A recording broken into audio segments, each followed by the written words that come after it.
It was always something else. It was Molly Ringwald. It was A&M Records. It was something weird and had nothing to do.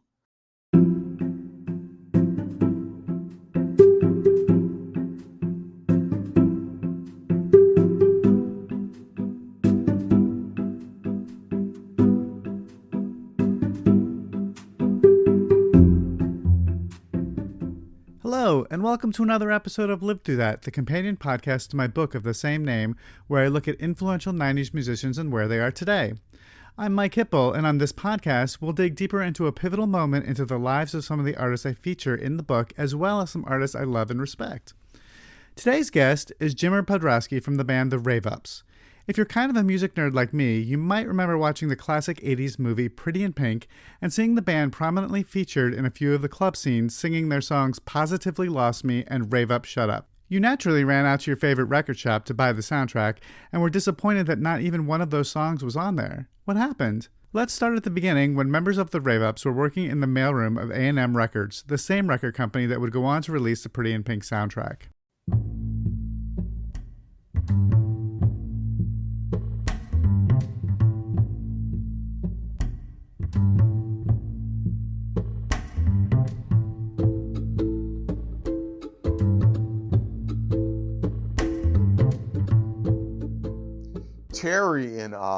Terry Wilson, the guitar player, and I worked in the basement on the A&M lot. There were two lots. There was the front lot and then the lot that was, I guess, just south of the main lot.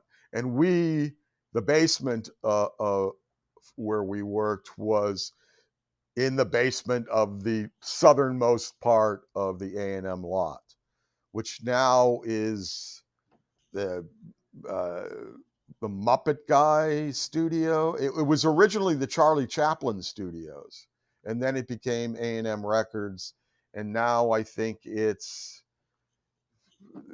whoever the Muppet Guy is. I think it's his studio. Jim Henson, yes, right. But so Terry and I were the only ones who worked in the basement. We were left alone. Our bosses were even on the, pretty far away on the front lot. And our job was to mail out everything promotional aside from, no, we did mail out records. So we had posters and flats and stand-ups and everything. And Terry was amazing at it, because he had worked there for years before I started to work there. And he had that thing wired to the point where he was saving A&M a lot of money just because he knew how to ship certain things. And I'm talking about heavy, like stuff you had to put on a pallet and then use a pallet jack and take it up to the lift, and that's where we worked every day. But unbeknownst to A&M, at night, when the four of us, Terry and I worked in the basement, but Tom and Tim were actually mail boys. They were the guys who went from office to office all over the lot and delivered people's mail. So they knew everyone. Terry and I never really saw anybody. We were left alone. As long as we did our jobs, nobody really paid attention. But at night, when everyone was gone, we would turn that basement into our rehearsal space.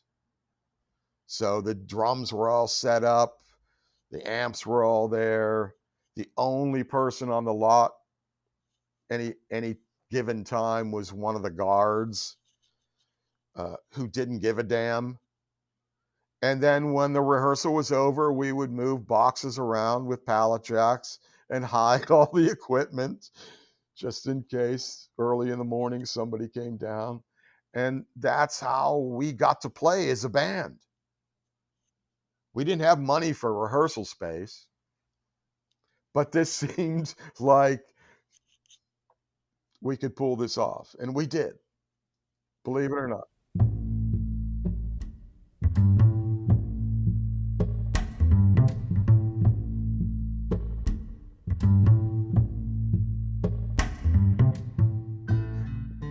and here's where the Pretty in Pink thing comes along. We were told we were on the soundtrack. Tim was informed by, I'm not going to say the guy's name because he's dead, but he was the guy, and he's beloved in the music business. And I don't want to say his name, but he and I thought he was very unprofessional. When he died, everyone was, they don't make him like that anymore, which it was heartbreaking to me because he was one of the reasons why, even though the band appeared in the film, we sang 2 songs and we were connected to A&M. I mean, even though we were grunts and nobodies, we still were connected to A&M. And his secretary told us to bring the masters in, only to be told when Tim walked them up to the front lot, oh, you know what? We don't need them. And that was it. At this point, I think it's important to point out that getting on a soundtrack, especially at that time, was a big deal for a band. I spoke with Sarah Shannon, lead singer of the indie rock band Velocity Girl, who had one of their songs, My Forgotten Favorite, featured on the soundtrack to a classic soundtrack from 1995, Clueless. From the point we got that, got put on that soundtrack, it was in our bio forever. It's a boon publicity-wise. It's a boon financially. We still get residuals, almost every quarter from Clueless, and I think it's officially in the pantheon of classics.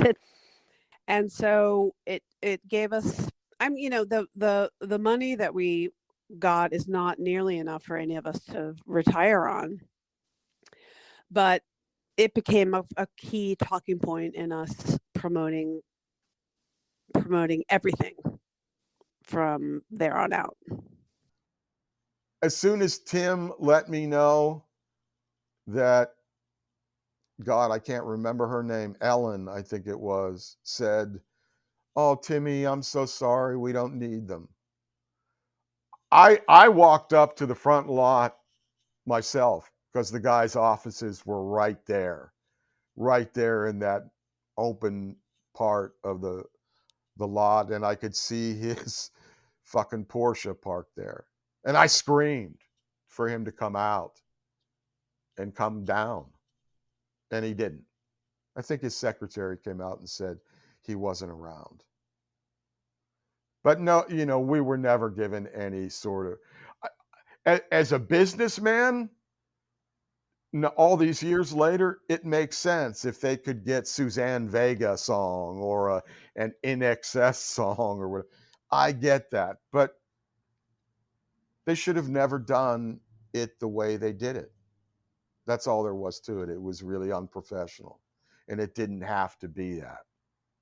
So we never did get a reason, and we never did get an apology. Everything about the band was bizarre and serendipitous, and none of it had anything to do with the actual music that we made and the songs that were written. It was always something else. It was Molly Ringwald. It was A&M Records. It was something weird and had nothing to do. So that's why we went from one extreme to the other. We'll never get a real answer as to why the Rave-Ups were left off the soundtrack. Music supervisor David Anderley passed away in 2017, and producer John Hughes died in 2009. I did speak with the director of Pretty in Pink, Howard Deutsch, who has a theory. David Anderley, who produced the soundtrack, and John had so many decisions to make about that soundtrack, and I was a part of it, but not as big a part of soundtracks of my other movies. So I was busy where we're shooting and editing and so on, and I don't really remember, to be honest with you, how that happened. I think they just had a certain amount of A&M acts that they wanted to get on that soundtrack, and I don't think they were with A&M. So I think that was part of the problem.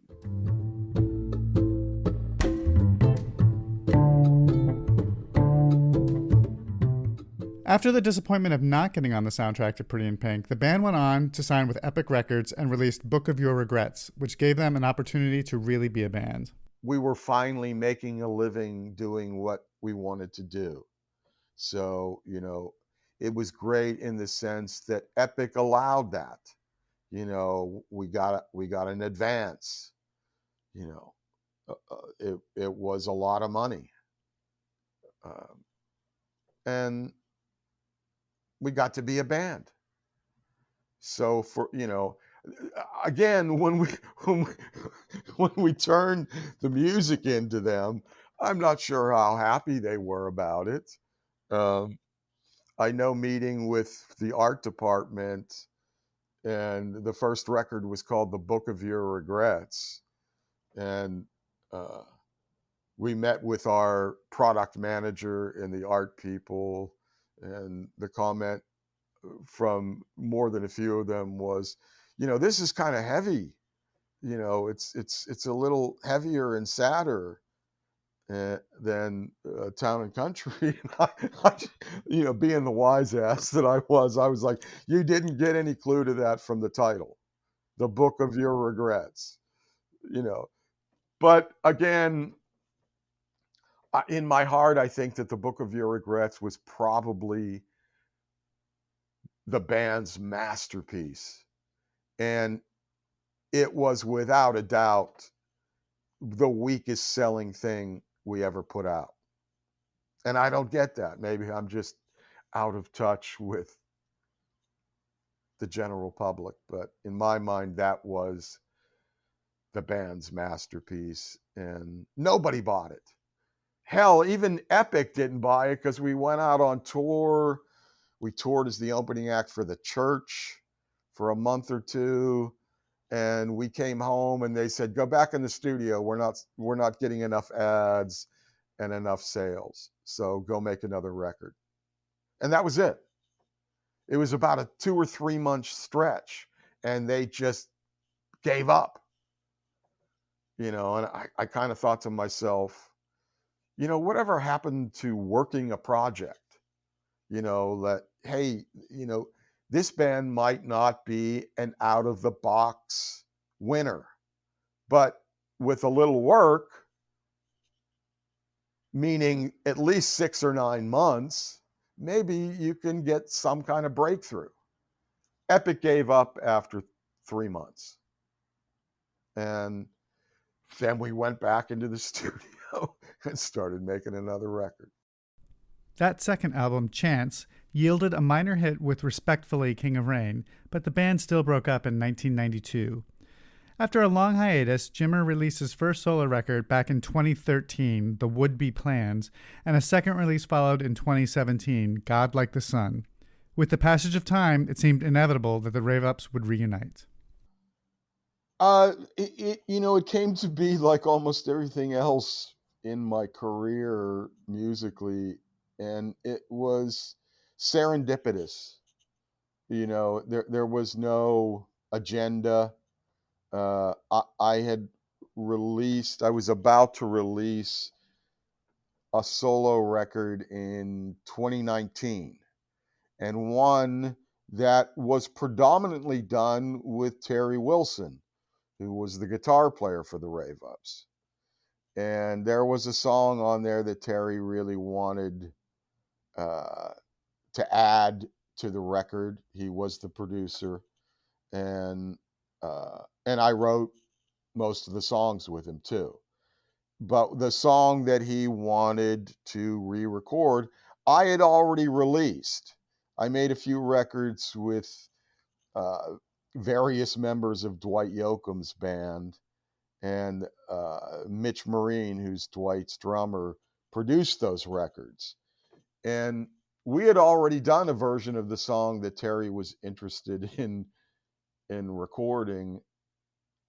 And his pitch to me was, what if we get Tim and Tom, who are the drummer and bass player respectively of the Rave-Ups, what if we got them to come in and play on the song? And my bent on that was, well, that's not a Jimmer solo record. That's a Rave-Ups record. Because it's the 4 Rave-Ups playing, and I would feel funny about that. Plus, inside of me, I thought the version that Mitch and I recorded with Brian Whelan and Ted Russell Camp was great. And I didn't see doing a remake of it. And I certainly didn't see doing it with the Rave-Ups, because then that would have been a Rave-Ups thing. And that wasn't what this project was about. So I literally knew, after not seeing these guys for a long time, that Tim would be the first one at the studio, because it was his little studio out in the valley. And I went there a half hour early, because I not only knew Tim would already be there, I knew that Terry and Tom would probably be late. And they were. And I'm glad, because I immediately said to Tim, I don't want to re-record this song. Like, there's other stuff that we can do. And he and I began to play a song that we had already played. It had never been released. It was a song called Violets on a Hill, which ended up on this record. And by the time Terry and Tom got to the studio, Tim and I were already locked into putting this down. And that song that I didn't want to re-record was never brought up. But it was a great time, and it was a great night, and it led to, hey, you know, there's other songs I have, and I'm sure we'll write some more. Why don't we just keep doing this? And that's exactly what we did.